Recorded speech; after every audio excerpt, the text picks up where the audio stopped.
You can roughly locate any community somewhere along a scale running all the way from democracy to despotism. This man makes it his job to study these things. Well, for one thing, avoid the comfortable idea that the mere form of government can of itself safeguard a nation against despotism. For big business, despotism was often a useful tool for securing foreign markets and pursuing profits. One of the U.S. Marine Corps' most highly decorated generals, Smedley Butler, by his own account, helped pacify Mexico for American oil companies, Haiti and Cuba for National City Bank, Nicaragua for the Brown Brothers Brokerage, the Dominican Republic for sugar interests, Honduras for U.S. fruit companies, and China for Standard Oil. General Butler's services were also in demand in the United States itself in the 1930s, as President Franklin Delano Roosevelt sought to relieve the misery of the Depression through public enterprise and tougher regulations on corporate exploitation and misdeeds.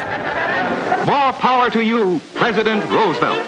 The entire country's behind you, thrilled with hope and patriotism. But the country was not entirely behind the populist president. Large parts of the corporate elite despised what Roosevelt's New Deal stood for.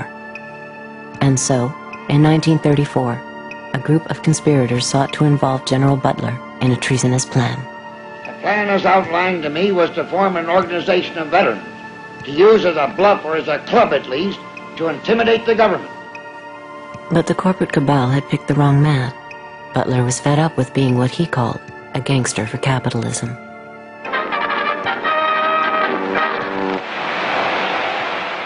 I appeared before the Congressional Committee, the highest representation of the American people, under subpoena to tell what I knew of activities which I believe might lead to an attempt to set up a fascist dictatorship. The upshot of the whole thing was that I was supposed to lead an organization of 500,000 men, which would be able to take over the functions of government. A congressional committee ultimately found evidence of a plot to overthrow Roosevelt.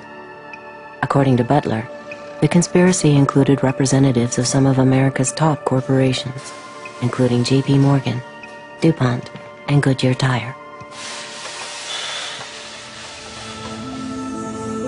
As today's chairman of Goodyear Tire knows, for corporations to dominate government, a coup is no longer necessary. Corporations have gone global. And by going global, the governments have lost some control over corporations. Regardless of whether the corporation can be trusted or cannot be trusted, governments today do not have over the corporations the power that they had and the leverage that they had 50 or 60 years ago. And that's a major change. So governments have become powerless compared to where they were before. Capitalism today commands the towering heights and has displaced politics and politicians as the new high priests and reigning oligarchs of our system. So capitalism and its principal protagonists and players, corporate CEOs, have been accorded unusual power and access. This is not to deny the significance of government and politicians, but these are the new high priests.